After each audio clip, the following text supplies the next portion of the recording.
everyone, welcome back to my channel. Hope you're all doing well today. Thank you for the support.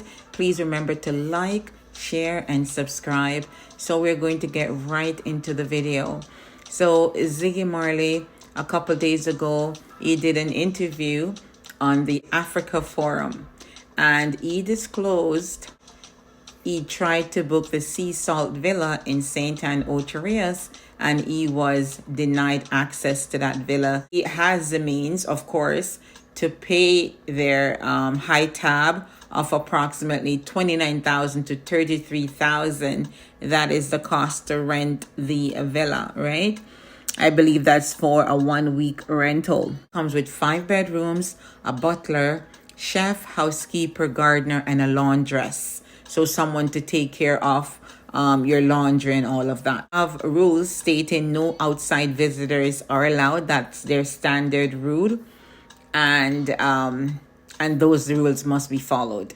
So after he came out and made that claim, the villa has, of course, refuted that and stated that that's not the case at all, and they would never discriminate against Jamaican. This is what the villa manager states, right? The management countered the claim, pointed out that Marley's mother, Rita Marley, and her family had stayed at the property earlier this year. The villa was rented to Rita Marley and her family a month ago, so it was very recent.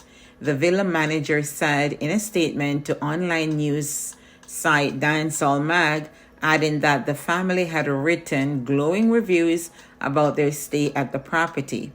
The villa just started renting over 3 months ago, so they're pretty new, and only 8 rentals so far, 2 of which were Jamaicans. Villa manager also said the only strict policy that the villa has always communicated and kept consistent with is that there are no outside visitors allowed during the rental. The villa's homeowners have already communicated through Ziggy's agent that they would welcome Ziggy and family if our standard rule is strictly followed.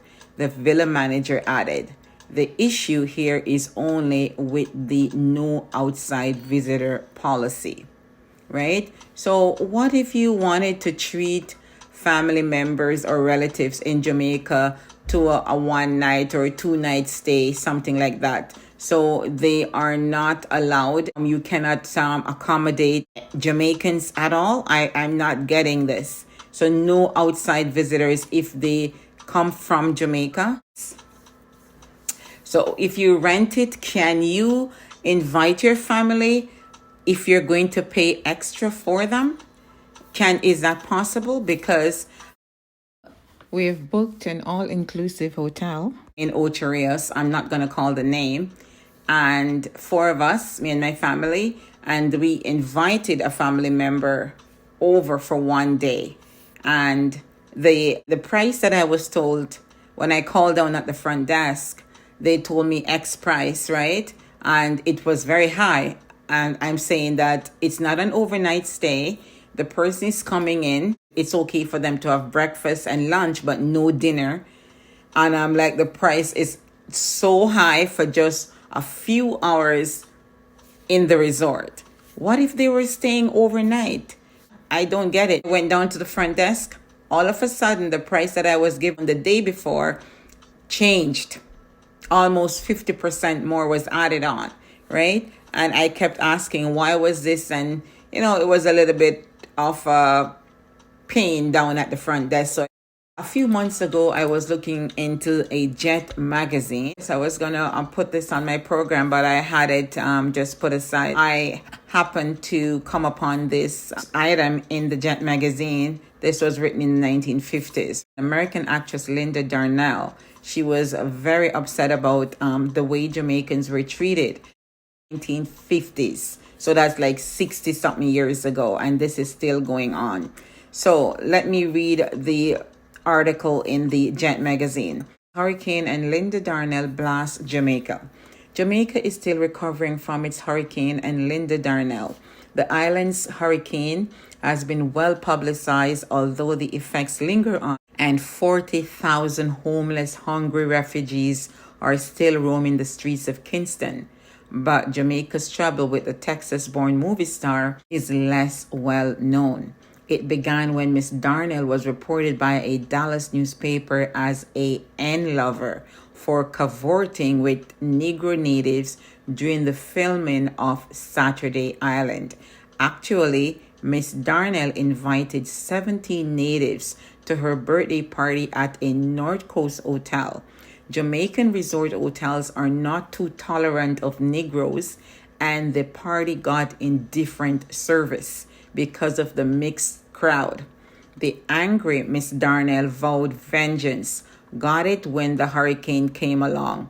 Back in New York, she was quoted as saying the island was in shambles after the big blow anyway was nothing but an overrated tropical jungle. Her broadside added to other bad hurricane publicity knocked tourist business for a loop.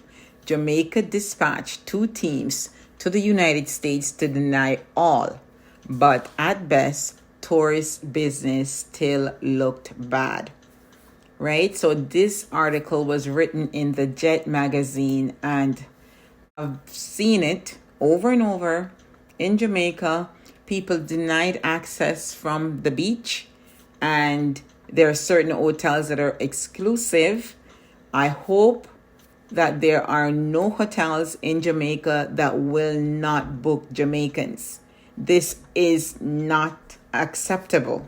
This cannot be allowed to continue. The beaches are off limits, and they are piling up one by one. Like pretty soon, no Jamaicans can go on certain beaches or go in certain hotels, and this has been going on for too long. I don't want to go back to that at all. It just really get you upset to know that Jamaicans are being treated like this. It cannot happen. I've been on resorts in Montego Bay as this happened to me on a Montego Bay resort. I'm waiting to be served. I'm at the jerk hut, and we're sitting there waiting, and all of a sudden, a white person came. Can I have some jerk chicken? Please give me 2 plates. And the guy who was supposed to be serving us now switched and went over to this white person and started serving him. I had to interject and say, no, we were here first, sitting for a while, waiting. So can you please serve us first? It's only proper. So I'm just saying this because we're still being treated differently. The after effects of slavery and the treatment during the colonial days can never be wiped away. They've trickled down to the next generation because they are now treating Jamaicans differently when they come on the resort. Not everyone and not every resort, but you can see it in some places. It's still there. But we got through it. I mean, it's come like the same thing when we got through. It's not really change.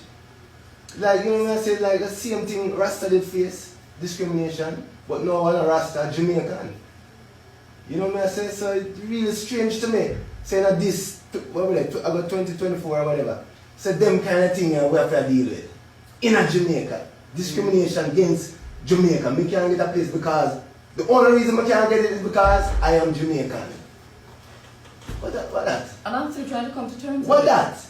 That's the only reason, and I said, you know anything about me? I mean, never repeat, never prison record or something where you what? Just because I'm Jamaican, you're gonna deny me that? What that? There should, I'm not undiscriminatory law in Jamaica. You can discriminate against Jamaica in Jamaica.